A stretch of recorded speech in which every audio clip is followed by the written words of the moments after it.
Okay, this is Canon Law II in Semi-Exile. Just a couple of concluding thoughts on Lesson 5 on the Eucharist and Matrimony. It's October 13th, 2020. So this is our lesson on Familiaris Consortio and Amoris Laetitia. Since we basically finished that lesson yesterday, I just wanted to give a concluding thought or two, primarily in response to Brother Aloysius's question, Mr. Trainer's as well. Both essentially asked, well, what's our bottom line? What do we actually do as ministers now in light of Familiaris Consortio? I think if you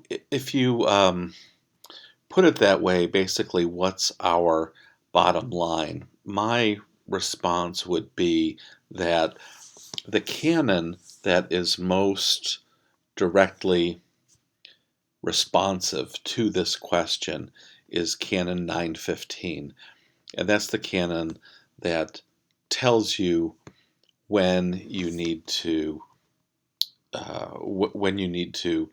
not administer communion to a person, essentially a person who obstinately persists in manifest grave sin. And as our reading from PSILT, the Pontifical Council for Legislative Texts, authentically interpreted the canon, that includes the divorced and remarried who have not had their first marriage declared null. A couple of things to notice about that. Not only has PSILT authentically interpreted the canon, now this isn't just an influential opinion. PSILT's job, again, this is PCLT, and it's the author of that document that we read from the year 2000. Often, because of the initials, they're just called PSILT, the Pontifical Council for Legislative Texts. And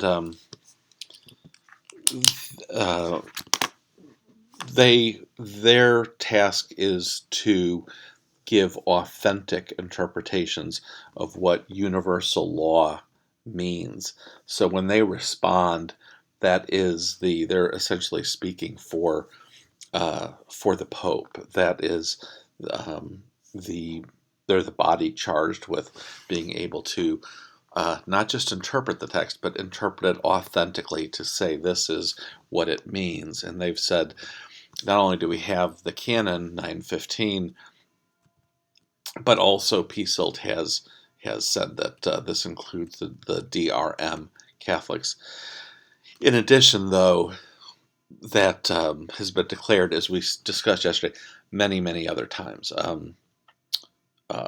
in Familiaris Consortio, Sacramentum Caritatis, in the Catechism, paragraph 1650, in John Paul's encyclical on the Eucharist, Ecclesia de Eucharistia, and one could go on. So Canon 915 is the authority that we have that's still in force that most closely addresses this situation. So in answer to Brother Aloysius, I would say that would really be our bottom line. But by the way, PSILT also said that Canon 915 is this practice that we've done of not administering Holy Communion to divorced and remarried Catholics who have not obtained a decree of nullity, that this is based on divine law, that this is a matter of divine law, not merely ecclesiastical law. Here's another kind of related observation. We've had 3 popes since the 1983 Code has been enacted. John Paul, who actually enacted it, then Benedict XVI, and then Pope Francis. All three have changed provisions of the code. They've either amended existing canons or even replaced them. All three have done that. The Pope who's done it the most is Pope Francis. He's made the most changes.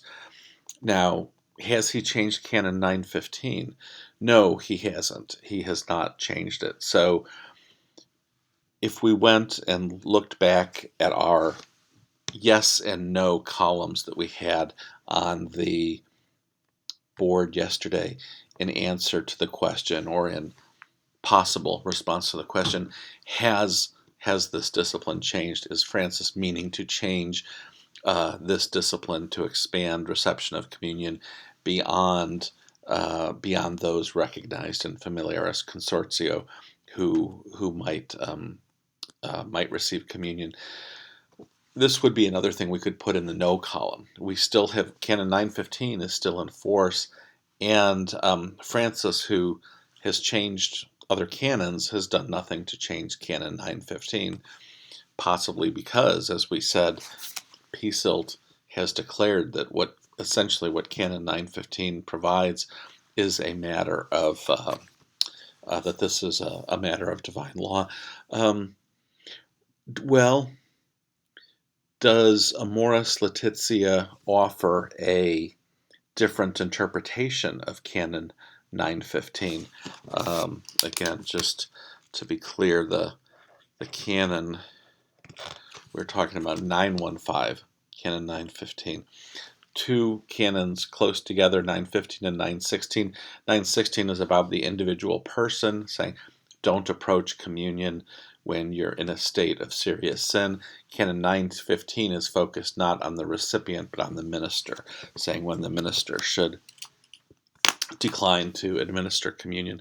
So does Amoris Laetitia provide some different reading of Canon 915? No, it doesn't. In fact, what does it say about 915, Canon 915? Not one word. Not one word about Canon 915 in Amoris Laetitia. Canon 915 is not cited, quoted, mentioned, discussed in any way in Amoris Laetitia.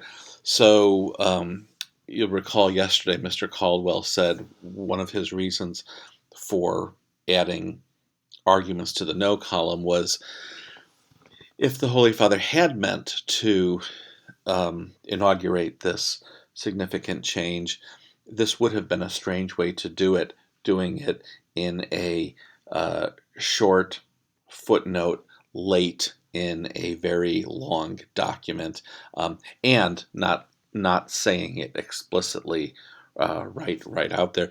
This is along the lines of that. If you were going to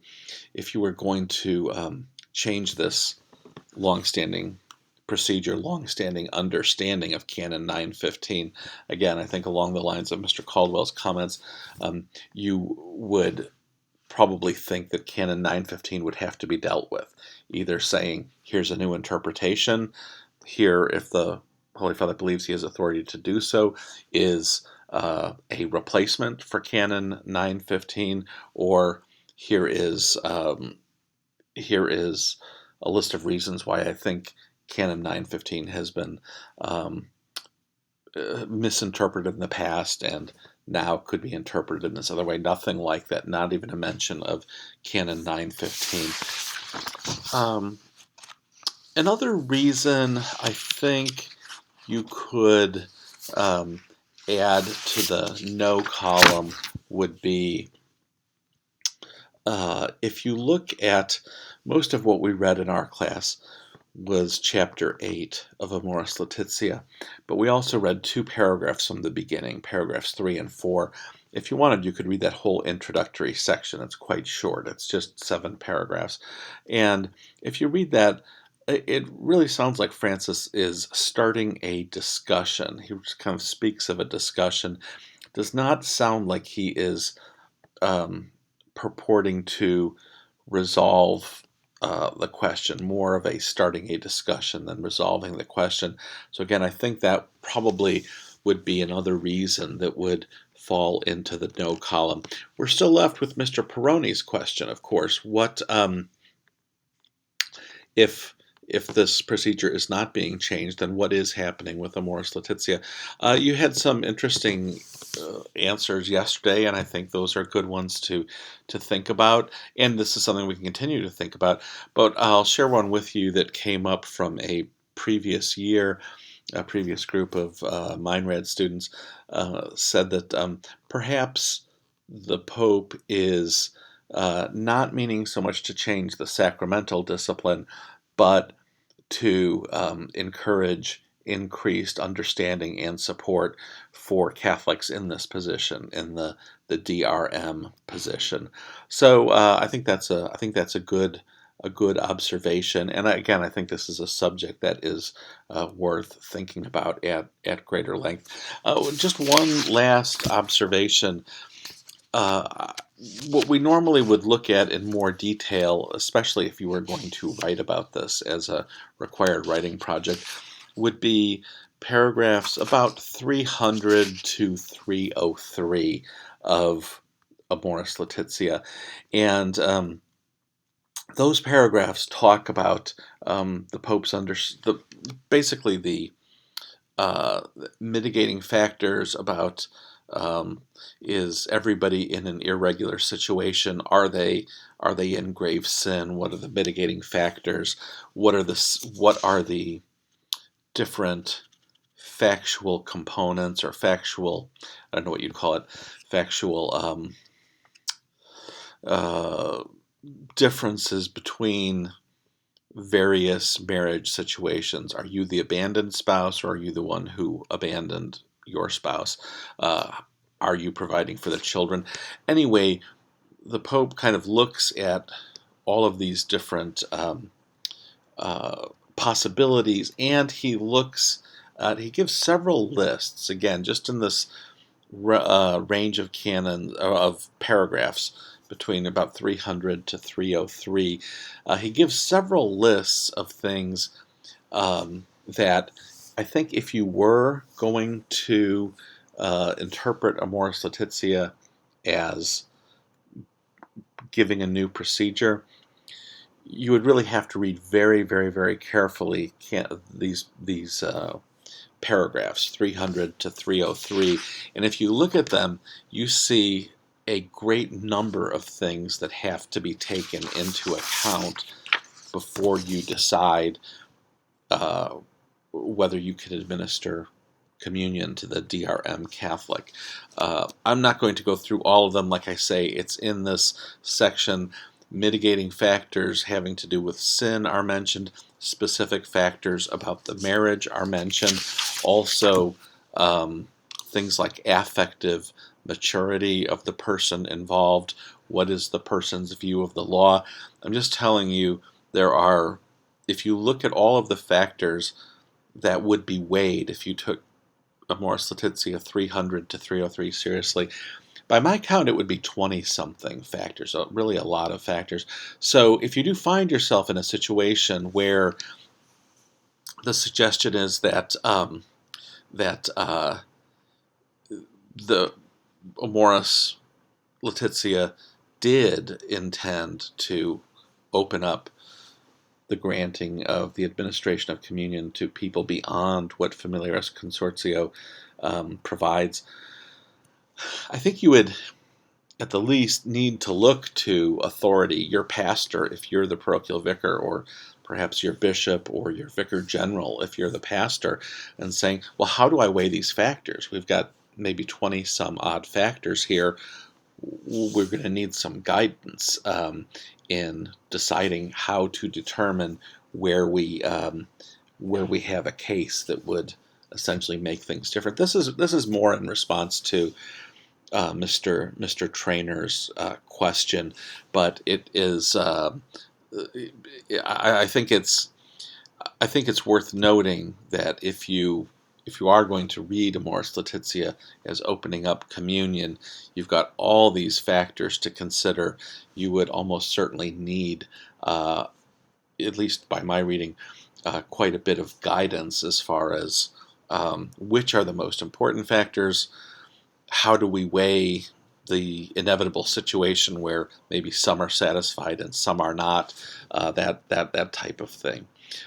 So anyway, that's kind of my take on it. Like I say, I think the easiest bottom line answer is that Canon 915 is still the law. It's been interpreted authentically, and that authentic interpretation is in a pretty long line of interpreting this situation the same way. So so uh, so it would seem, I think there's a lot to be said for the position that Amoris Laetitia really should be read in light of Familiaris Consortio, and therefore giving some new insights, and again maybe this idea of additional sympathy and support for DRM Catholics, but not as doing a large-scale change in the discipline that Familiaris Consortio and Sacramentum Caritatis and the Catechism and Ecclesia de Eucharistia all agree on. Thank you.